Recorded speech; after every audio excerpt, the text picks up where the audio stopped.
Hello guys, a very warm welcome to my IT class.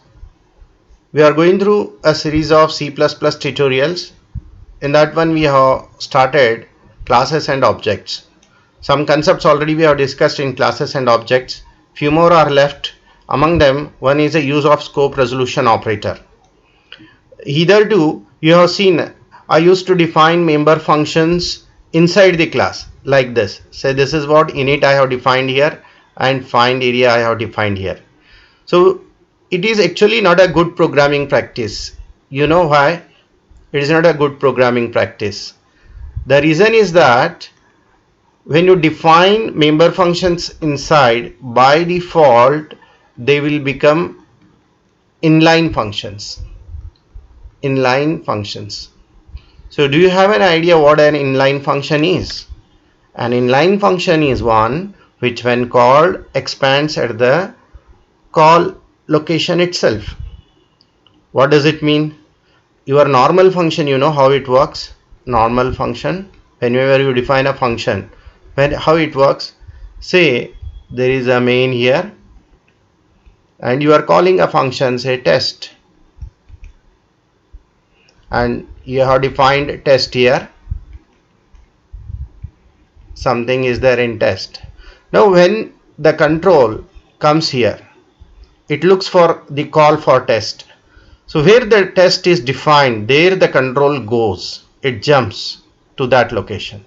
It performs the task and again it comes back. So in doing so, for jumping it needs address of this, and while coming back again it needs address of this. So it saves the return address. And when it is leaving, what is the status of these parameters, arguments, that also it saves to stack. In doing so, it consumes some amount of time. So that way, if you compare our normal function with inline function, normal function takes some time. You can say relatively it is bit slower than inline function. Why inline function is a faster? Because the control doesn't jump there. Instead the code comes to the call. This way the main function expands or the call function gets expanded. That's why whenever you need to do trade-off in C++, we have this option. Okay, you can make a function inline, you can make a function non-inline. Normally for one or two lines of code,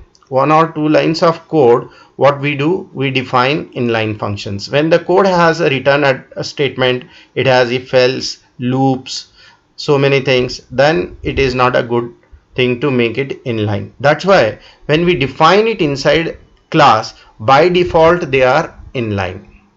We want to avoid this. How we can, because it is not a good practice to make, normally our member functions are not one or two lines of code, they are doing some good work, like multiple statements are there. So how we can make it non-inline? For that the language provides an operator called scope resolution operator. This is a scope resolution operator. So how you use it? You retain the prototype or declaration in the class and you will define it outside using scope resolution operator. You will bind the class name. So this is a say class name. You will bind the class name with the function name. So this is a function. This is how it is there. So let me give you an example here how it is there. You can see here, say I have given the prototypes. These are the prototypes here, or you can say these are function declarations. So when you want to define them outside, you must leave the function definition in class.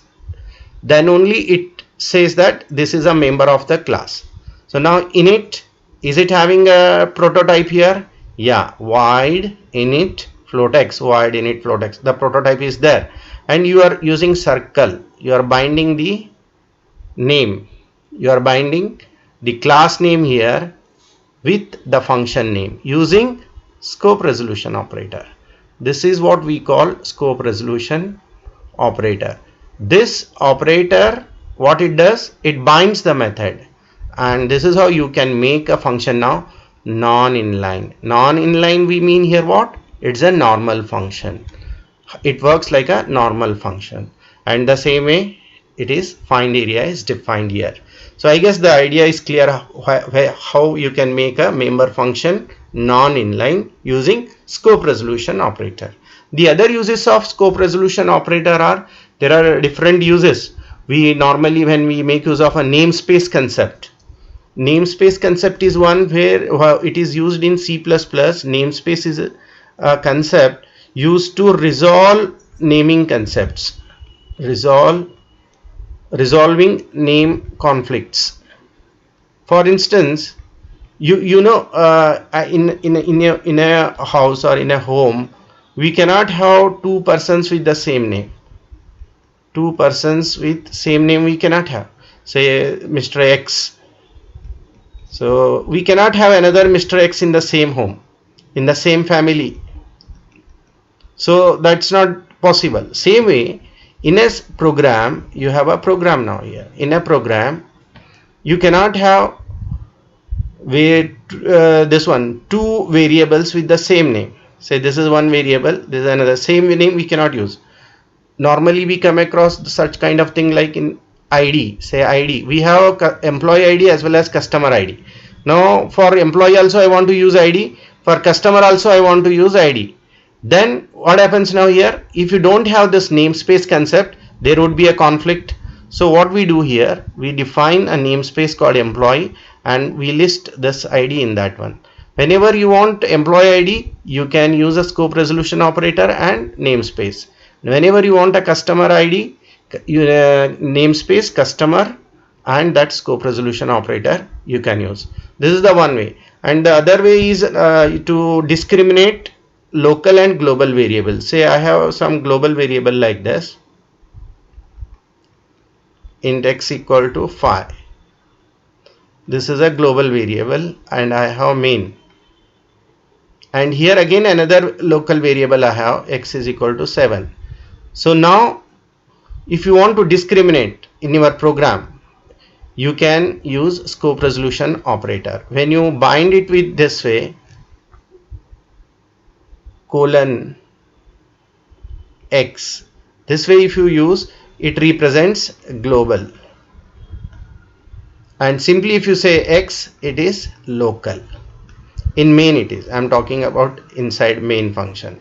Say when you say cout colon scope resolution operator x, if you use, it is a global variable, and when you say cout just x, it refers to local variable. This is the one use. And one more common use is, already I have discussed this in previous video, static members, static data and static member functions. For that also we make use of scope resolution operator. I have already demonstrated. Once again I will let you know. Whenever you make use of a static data, say this is a static data and this is your static member function.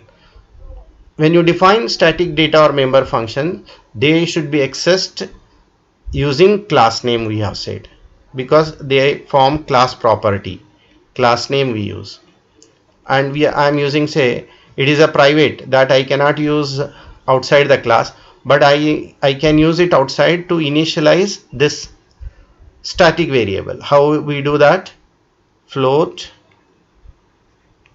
then we use a class name, say account colon, this is the use of scope resolution operator, minval. This way I have told you, whenever you have a static variables, you must declare them outside, because at the time of class definition they are not declared, they are not given memory. So to give them memory outside the class, we have to give this initialization or declaration statement. This way you can use. And say you are in main now and you want to invoke set minimum balance. Set minimum balance, this function is a static function, it must be accessed using class name.